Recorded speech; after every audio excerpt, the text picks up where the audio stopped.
தான் வீடு கட்டி இருந்துச்சு. 8 வீடு தெரியாதுங்களா? அந்த அளவுக்கு தான் மேலே இருந்துச்சு. அது 8 வீடுமே இல்லாமல் போயிட்டா? இல்லாம போயிடுச்சு அந்த வீட்டு. அதனால வீடுங்க 8 ஆக்கம். அதுக்குள்ள வீட்டில் இருந்தவங்க எத்தனை பேர்? 8 பேர். 8 பேர். எத்தனை பேருடைய?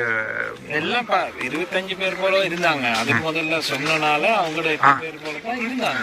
ஒரு ஆளுக்கு நெஞ்சு வருத்தனால அவங்க கூப்பிட்டு போவாகத்தான் வந்தாங்க 3 பேர். அந்த பொடியான 3 பேர் தான் போனாங்க. ஏற்கனவே வந்து எச்சரிக்கை கொடுத்தாங்க இதுல இருந்து போக சொல்லி. பெரிய வீட்டுல இருந்து ஒரு ஸ்கூல் சார் ஒருத்தர் அவர் சொல்லிட்டாரு இது நடக்க மேல ஒண்ணு நடக்க சொல்லி. அதனால 25 இந்த வீட்டுல இருந்தவங்க எல்லாருமே 25 பேர் கிட்ட போயிட்டாங்க. ஆனா 8 பேர் தான் இதுக்குள்ள சிக்கி கொண்டாங்க. இவர்கிட்ட சகோதரமாக தான் 2 பேர் ஒரே தான் போனாங்க. அவங்க தான் காப்பாத்துக்கு வந்தாங்க. காப்பாற்ற வந்தவங்க 2 பேர். பொடி எடுத்தாச்சு அவங்கள. அவங்களோட பொடி 2 தான் எடுத்தது.